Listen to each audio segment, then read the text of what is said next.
you. Now, what do you think of that dance? I'm not partial to dances where the inactives stand out. That's a personal thing. I know some people like the breather. Good point. But Good point. As a personal choice, 16 counts of half the dancers just standing around Not your fave. doesn't endear a dance to me. Good. More comments. Well, I like that you swing both your partner and your neighbor. Good. More comments. Oh, do you have another one, or is that it? Okay. Anyone else? It was pretty simple. It was very simple, which is maybe good for beginners. It's not so good for experienced dancers. I agree. All right, hold on to that thought. What do you think of that dance? It looks simple. It looks simple, right? Simple. Good. I don't like crossing the set to do the do-si-do. You would be happier with a balance and swing. I used to work with my neighbor, up and down. I don't like to go across. Across. Do-si-do. Yeah. A lot of the more traditional dances had that kind of stuff in it. You know. Yes. What do you think of it? I'm just here. A lot of the that's more fine. traditional dances had that in it. Yeah, the more traditional dances. They tend to have the More active do something only. But a do-si-do across the stage. Yeah. Oh, yeah, quite a Proper bit. lines. Yeah, quite a bit. Yeah. Really? Yeah. What do you think of it? Interesting dance. Oh.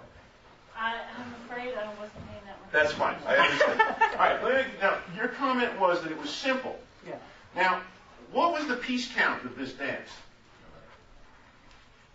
Do you count down the hall and back as two different moves, or just Well, now there's a good point.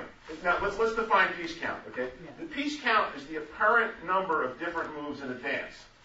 Oh, different moves. Okay. Right. But now, as he said, do you count down the hall and back as one or not? Probably you should count it as one. Okay. Well, there are occasionally dances where you go down the hall, you do something. Yeah, you can split it up. Okay. But As a 7 dancer. would be. I agree with you. Yeah, it's about 7. Here's what it is.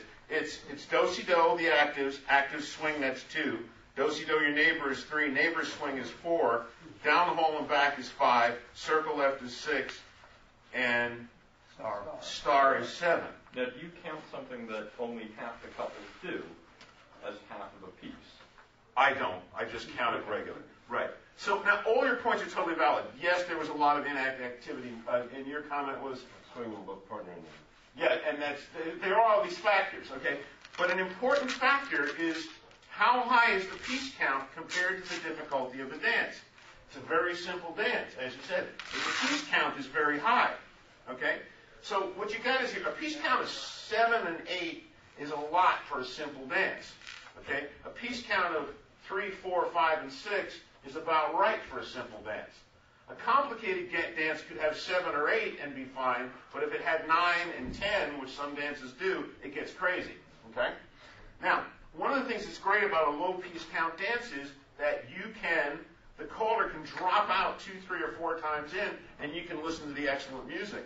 I mean, if we have music for the rest of the weekend like we've had today and last night, you don't want the caller going blah, blah, blah, blah, blah, blah, blah, blah. You want to hear the music, okay? So what you want is you want very simple dances with very low piece count dances, and you want your more complicated dances with average piece count dances.